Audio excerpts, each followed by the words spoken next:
sports fans, Coach Nick here, and welcome to B-Ball Breakdown.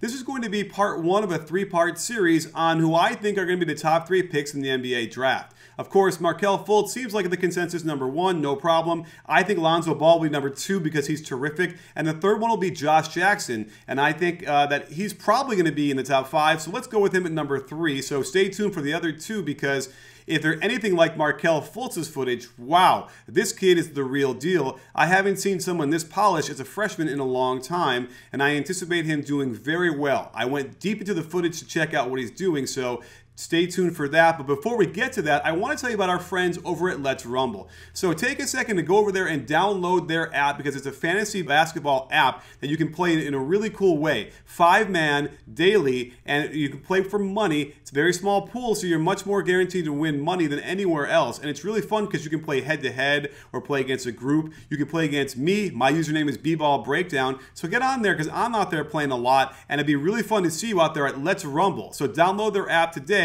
Get in there. You can have a lot of fun, stay in tune with the game, win some money, and help us out and help a friend of the program out as well from the B-Ball Breakdown family. So without much further ado, here is our breakdown on Markelle Fultz. If you wanted to know why people are saying this is such a deep draft, it's time to look at the consensus number one pick. Once you get a hold of Markelle Fultz's game and consider he's only a freshman in college, you'll understand why teams would be willing to lose so many games in the NBA for a coin flip chance at drafting this kid out of Washington. First off, head coach Lorenzo Romar runs a lot of NBA action against man-to-man defense, and Fultz has gotten to show his stuff in the pick and roll quite often. This set is very common in the NBA, where the guard sets a pin down for the big who is on his way to set an inside ball screen. Watch Fultz string it out under control, then use some explosiveness to get his body into the big and finish softly with the left hand off the glass. The quick drag screen out top for the ball handler happens 10 times a game in the NBA, and watch how polished Fultz is as he splits the defense, under control spin move to protect the ball, and the acrobatic finish off the glass with touch. He's got a lot of moves in his bag, and watch how he drags the defender out to the wing before hitting him with a sick crossover pull-up from three. Many freshmen lack the nuance of the change of pace dribble, but watch how Fultz uses it to stand up the big man off the switch, then explode as he splits his feet and goes left. A strong finish off both feet and using the left hand off the glass makes this a special move. How about this gorgeous split of the hedge off the pick and roll, then gets right into the lane and utilizes the hop to properly go off both feet for the soft floater. Perfect. Going to his left on the dribble, he definitely favors pulling up, and it's refreshing to see a young guard not try to force things into the paint and be able to find good rhythm with perfect mechanics on the shot. Here's another quick drag screen that gets Fultz attacking to his left, and again, he's much more comfortable making this into a jump shot than a drive to the hoop. And behind the arc, he's elite, shooting 41% on 5 3 attempts per game. It's also totally refreshing to see a player get into the middle of the floor off the pick and roll and turn the shot into a normal pull-up jumper instead of a much more difficult runner or floater. These shots will serve him well in the NBA, as it will prove harder to get all the way to the rim when he gets to the next level. Unless you needed any more evidence of his polished game, check this nifty Euro step on the big man, and then have to hit an off-foot lefty layup off the glass. What? And watch how under control he is, surveying the situation, keeping the pressure on the defense, then using the crab dribble to get to the hoop and finish with the left. As a point guard in the NBA, you need to have good vision to make the difficult skip passes after you force the defense to rotate to you.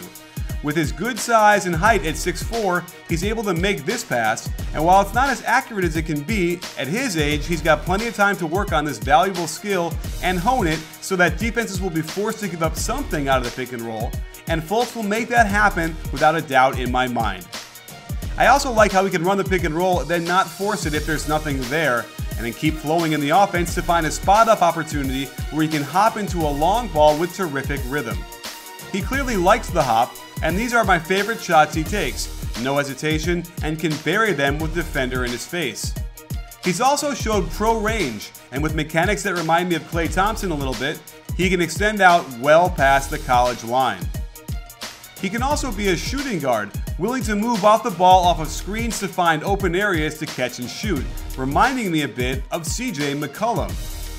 He's been very average in transition, and part of the reason is he's going too fast and trying to do too much, which is partly understandable on a team that has lost a lot of games and has put the weight of their world on his shoulders. When he has had success in the open court, it's when he's under control, surveying the court with his whole vision, and patiently waiting for the opportunities to present themselves. On his drives from the perimeter, he is 10 times better starting the drive to his right, but notice how he seems to prefer crossing it back over to his left to get into the middle of the lane. He's been doing this all season, and it's led to some of his biggest highlights as he gets this shot off with the left hand.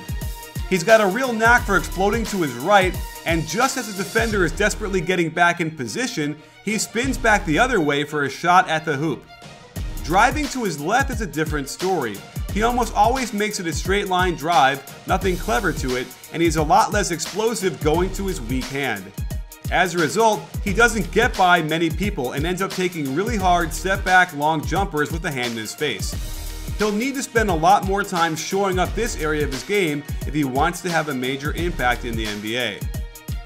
Defensively, he doesn't always play with peak intensity or physicality, yet can make up for it with smart plays and quick hands. And he's a deceptively good athlete, every so often breaking out some real hops on this beauty of a block off the rotation to help a teammate. I studied his isolation defense, wondering what it looks like if NBA players start going at him next year, and I found some clips that indicate he needs to increase his core strength to not get bumped off so easily on contact like this. He gives up way too many straight line drives while guarding in isolation, and one issue is that he keeps his arms too far behind him, making him less athletic and less quick laterally. So there you have it, sports fans. I'm sure you can see why Markelle Fultz seems to be the consensus #1 pick in this year's draft. And while he might not transform a bad team into a 50-win team in one season, he is definitely a transcendent talent that will lead to more wins, more fun, and better basketball.